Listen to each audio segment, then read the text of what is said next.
What is going on, you guys? Welcome back to the channel. Man, Bakersfield was one hell of an event.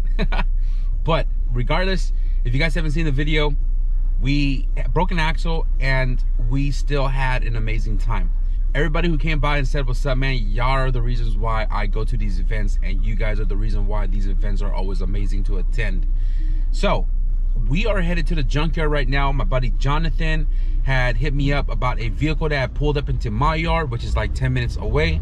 And if you guys haven't seen the Race Wars video, Jonathan owns the teal EJ coupe, and he actually had a mishaps at the track where the top end kind of swung his car out and he hit the wall.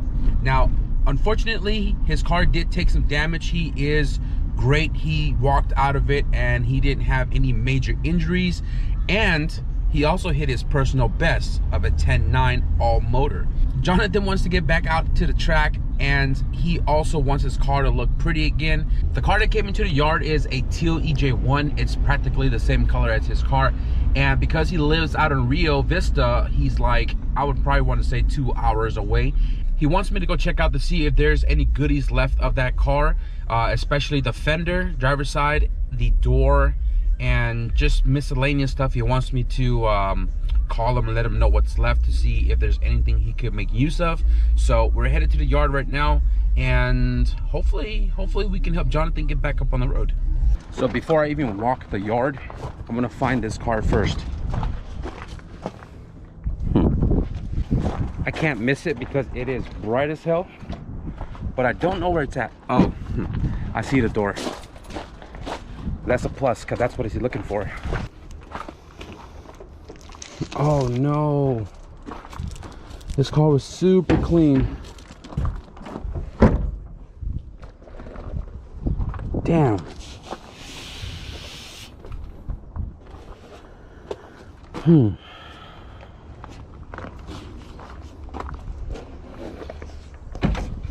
This car was stupid clean when it came in. You guys should have seen the picture. That is unfortunate. I'm gonna give him a call and see what he wants to do. Okay, so I just talked to Jonathan, and he originally wanted the bumper because his bumper got damaged, but this is an aftermarket bumper. He wants the doors, but not entirely needed because his door still works and everything. It's just damaged. But most importantly, he wanted the fenders, and he needs the spindle because his, when he hit the wall, the hole that the tie rod goes into, it ovaled out. So he has like steering play. So he needs the spindles. Not entirely sure if he wants to buy the spindle yet, because they said that to run the KS tuned front brake system, you need the bigger caliper like the Integras or the EX. And he's gonna think about it, and he's gonna actually hit up Lamb, which is the homie that just moved out here. So he's close to this yard, and Lamb is the guy kind of helps him with his cars and stuff. And if he wants all that, he's gonna have Lamb come out here and grab the spindles and possibly, just maybe, both doors. But really, he wanted the fender, and yeah, you guys see that, pretty messed up. So I'm gonna start at the back of the junkyard and just work my way forward and see what's in here. Look at this car. No bumper, no side skirts. Sheesh.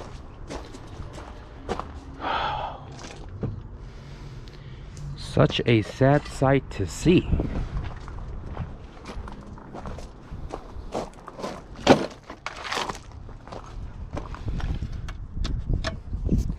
But I'm definitely taking that.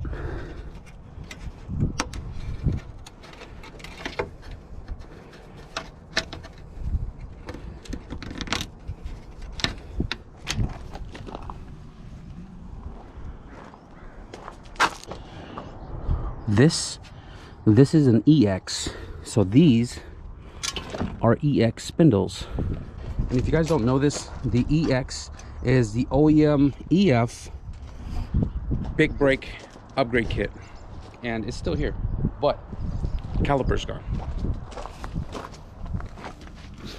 Actually, they are still here. I actually need this for the H2 BCRX because mine doesn't even have one.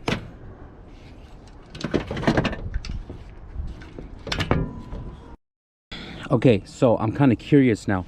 This is the rotor that was sitting right here that potentially came off of this car, and it's a lot smaller than a DC. I don't know if you guys can see the difference here. And I also noticed that that rod is bent, so I'm not entirely sure if the spindle on this side is bent, but I'm also not even certain if this is the original EX spindle. And it does have aftermarket calipers. These aren't the OEM calipers. Interesting. Okay, so according to Google, EX sedan spindles are LH3A and RH3A. This one has LH3H, and this one also says RH3H. The rotor does definitely look small, and the calipers do look replaced. The brake lines don't look OEM. This has all been changed out, and as well as the ball joint look like it's been changed out. So not really a score. It would have been great, but I'm not here for this anyways, so I ain't buying it. Got a EF hatch here. I actually watched this come in a little while ago. Was complete, not so complete anymore.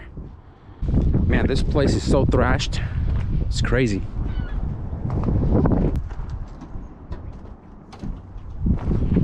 What's with all these wrecked EFs? This one looked like it rolled over or something too. Ah, damn.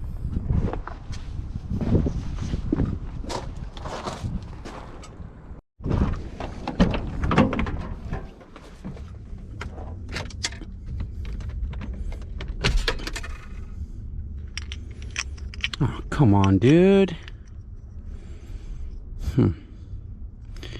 It's JB Welded.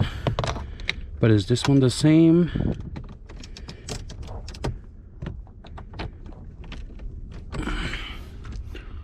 Oh, actually, no. That one's messed up. Same knob. So I do notice that there's a lot more Subarus here, especially Foresters. Here's another one, Outback. Nothing appealing. Ooh. Okay, I stand corrected.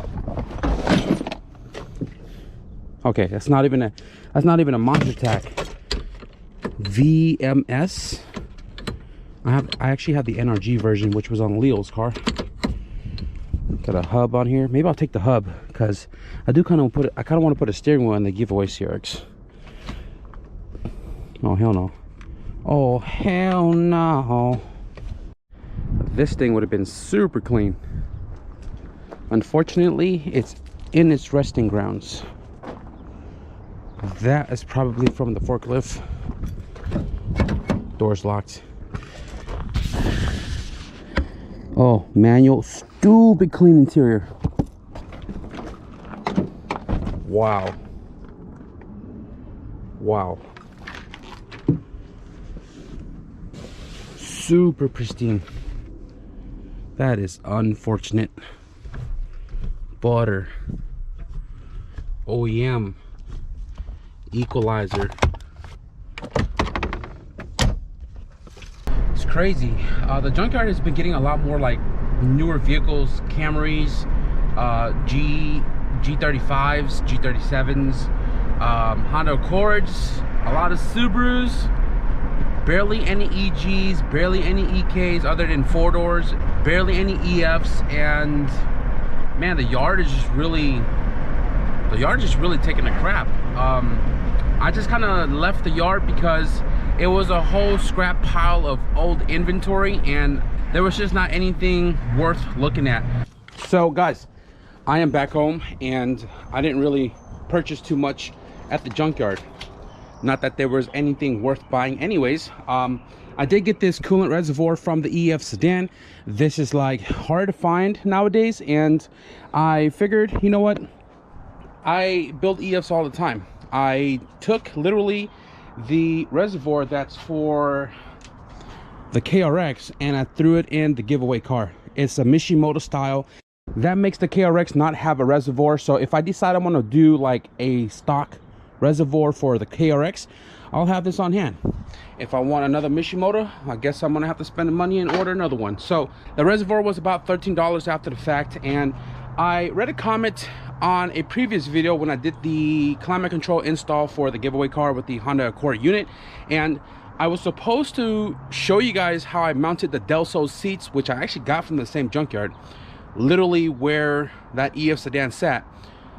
I forgot to show you guys how I mounted the Delso seats using the stock Delso rails in the giveaway car. The video itself was just so long already that I ended up not showing how I went about making those brackets, but I figured since I don't have really much going on for today, since it is Sunday, I'm kind of taking a little chillax from the long drive yesterday to Bakersfield. I figured I'll toss in all of those videos now on how I made those brackets for the seats. Now, before I throw those clips in, these are Delso seats in the giveaway car. I figured I'd use it because I took the seats originally in here for La Ponda to keep that all stock, and because I didn't have any other seats to throw in here, I figured I'd use the seats I was going to keep for myself. No cap, I was going to keep this for myself, but it kind of flows with the interior. So I made these custom brackets right here. The seat's fully mounted in the car. Obviously it slid forward, it still works, everything works like it should, and the brackets that I made is there and here for both sides. Did a little bit of modification to the front. I'll roll the clips in now.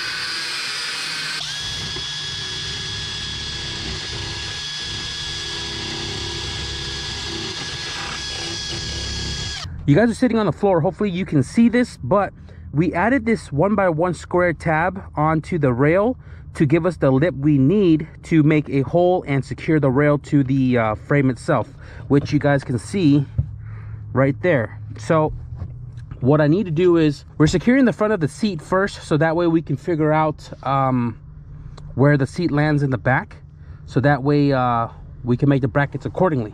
So with me pressing down on the seat, it puts the rail super flush against the riser right here, and I'm just going to guesstimate where this hole is at. I'm going to use a center punch to kind of like align where the hole is on the frame, somewhere right here, and then I'm going to press down on the seat, and then it's going to be somewhere in that general area. Now it's okay if the hole's a little bit bigger to give you a little bit of wiggle room, but I'm gonna move it around, check it a couple of times, make sure that's where I want to make this hole. We are very close, and we do have a little play. We can wiggle around if we have to, but I just made that center punch to give me a general idea of where that hole on the backside is going to land. So make the hole larger.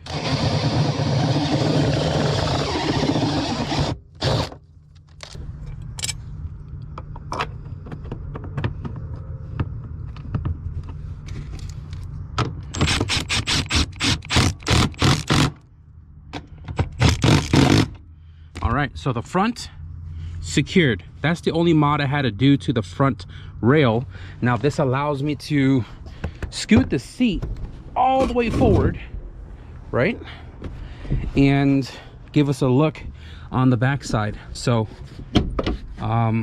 seat secured, and the reason why I have a pedestal right there, so putting a little pedestal on the back will bring the back end up to line up the seat nice and straight inside the car. So I'm gonna go ahead and I think what I'm gonna do is I'm gonna pull those brackets off, and I'm pretty much just gonna replicate those and then flip-flop it, obviously, because it's on the opposite side. So I'm gonna pull that out. So this right here is not the prettiest. Once it is cleaned up, painted black, you're not gonna notice it, but this is the inner adapter bracket for the EG Delso rail into a CRX, and this is the inside. while this hideous looking thing is the outside. This is the little pedestal I was talking about to lift up that back corner. And like I said, I'm just going to trace it out. I don't think I have material this thick anymore. This was the last one that I used yesterday, but I'm going to try to replicate this and this. Remember to flip it the opposite end and weld those pieces on so we could mount that driver's side seat.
So guys, these are the brackets. I already have the passenger side back in the car. This was just literally based off the other one. Hopefully it lines up, and I'll show you guys how I secure these. Obviously when you're making these adapters, we're going to need 2 extra bolts, 114 and 112. Now the 2 front is already secured. I'm going to do the inside first. The inside has the bolt underneath the rail, so pretty simple here, right? My adapter, we have to put the 12 on. We are tilting the seat forward so we can access this 12. So I'm gonna go ahead and just screw this down slightly, so that way I can still move the bracket around to line it up to the 14 that's gonna be on the top. So it looks like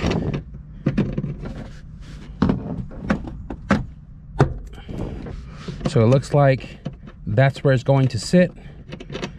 Tilt it forward, zap it down, not over tightening it so it doesn't break the nut on the back side, because these are common to break over time. 14 goes on. I'm not going to secure that just yet. This one over here with the pedestal goes like this. This one's pretty straightforward, just drops right in.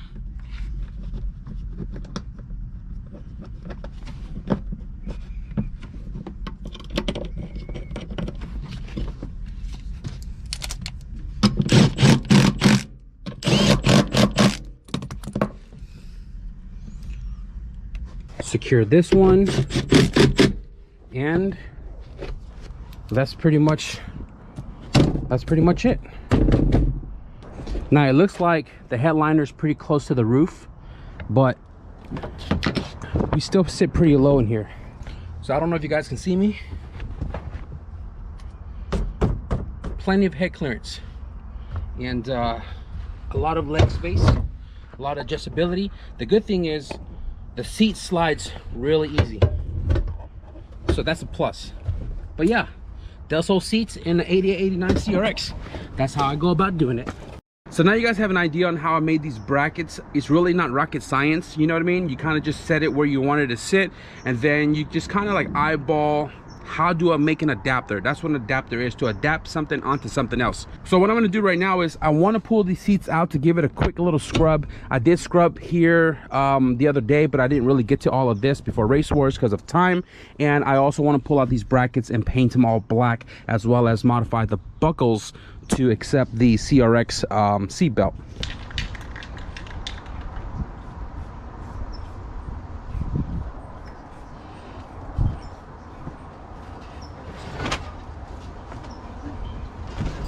So this seat is not like terrible, the driver's side, but it does have some like sewing on here that somebody did, and for the most part the fabric is here.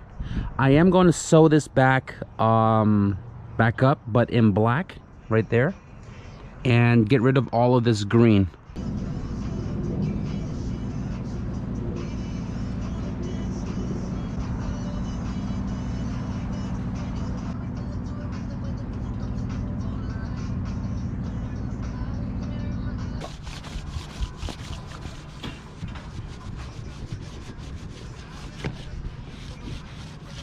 So I found the original buckles from the CRX. It took me a cool minute to dig through my whole entire garage to figure out where it was at.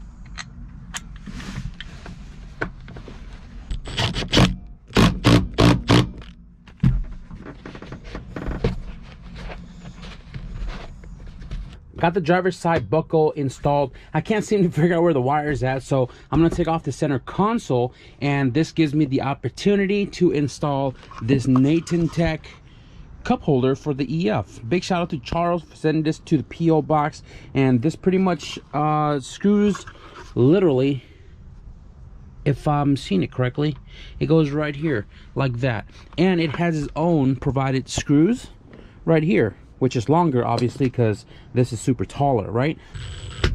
Give it a little light ugga. This is 3D printed.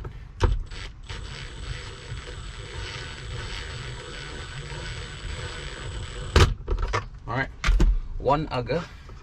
All right. So it looks like we are secured. E-brake still accessible. All right, that's that. How the hell did I buy a can that doesn't have freaking compressed air in it? God dang it.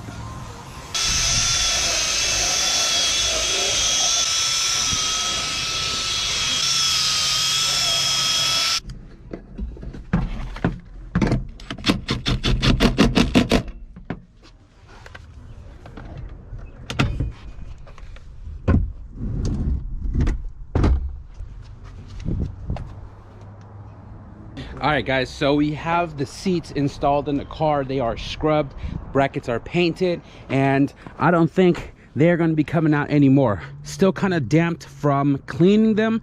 I scrubbed them twice with the brush, and I mean it looks a lot more vibrant. I don't know if the camera picks it up, but you can see the gradation, like the confetti or whatever you want to call this fabric. It's a really nice pattern. I really want to keep these seats, but they fit really well in the car. So we got this all stitched up, no more crazy green and gray threads and stuff. The seats are in place, guys. We got the buckles installed, we got the cup holder installed. Now with the CRX seats, as far as the picture goes, it actually comes pretty close to the cup holder itself. With the Delso seats, it's actually not touching, so hopefully when you put a cup or can or whatever right here, it doesn't, I mean hopefully the cup holder does its job. It seems to clear. I mean, yeah, no, it does seem to clear. I re-vacuumed the interior. It is looking good, and I do definitely need to find some floor mats for the front. I want to find some blue ones. I'm not like a purist, so I don't care for like having OEM floor mats, but I just need to find some nice blue one that'll at least cover like the whole entire surface of the floorboard, so it'll be harder for it to like slide up and down. So floor mats is on the list. Definitely still need to work with door panels. I'm not entirely sure which one I'm going to use yet, because I haven't really checked between the several door panels that I have on which one I want to flock. So I think I'm going to wrap up the video right here, guys. It was just a quick little Sunday gig of going to the junkyard, trying to find some goodies for my boys. I didn't really find anything else over there for myself, but that's a good thing because I need my funds for Florida, and Florida is in 5 days.